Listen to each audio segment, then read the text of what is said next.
Olá, pessoas, tudo bem? Hoje estamos aqui para o primeiro episódio da Gramática Flix. Neste episódio falaremos sobre o texto dissertativo argumentativo.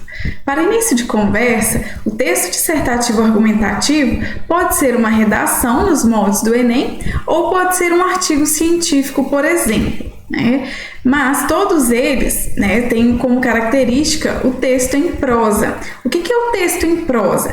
Tanto a redação quanto o artigo científico, eles são diferentes da poesia. Então, a poesia, ela utiliza estrofes. E aqui no texto dissertativo argumentativo, nos moldes da redação do Enem e do artigo científico, por exemplo, nós estamos falando em um texto dividido em parágrafos. Então, ele deve ter uma introdução, o desenvolvimento e a conclusão. Além disso, o texto dissertativo argumentativo precisa utilizar a terceira pessoa. O que significa isso? Utilizamos o ele, ela, eles e elas. Então, aí no primeiro exemplo nós temos: o planeta Terra precisa de ajuda. Esta oração está na terceira pessoa do singular. Então, vejam que eu não preciso utilizar a palavra ele para que a minha oração esteja na terceira pessoa. O segundo exemplo: as crianças precisam de limites. Se eu retirar o sujeito as crianças e substituir por elas precisam de limite, nós teremos aí da mesma forma, dos dois exemplos, uma oração que está na terceira pessoa. Precisamos também ter o domínio da norma culta, ou seja, de demonstrar que sabemos as normas gramaticais.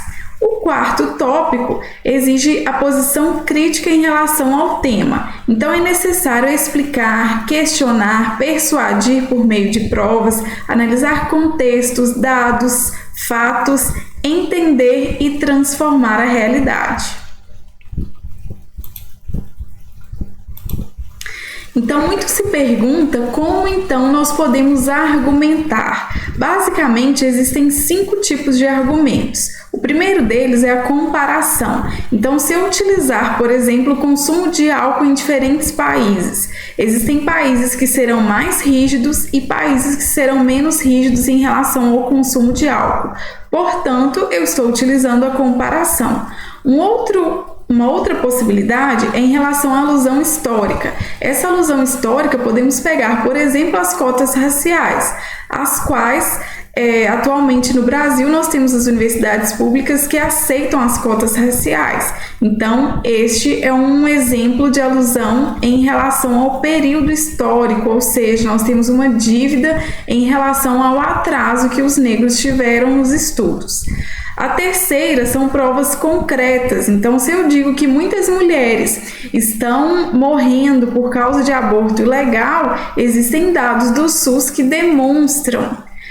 Temos também os valores consensuais, que todos possuem liberdade, todos têm igualdade e justiça. E, por último, a autoridade. Então, se o tema a ser escrito é sobre o Covid-19, nós podemos pensar, por exemplo, em autoridades tais como médicos e enfermeiros que poderão, então, falar sobre esta pandemia que tem acontecido na atualidade, ok? Obrigada pela atenção e até o próximo episódio.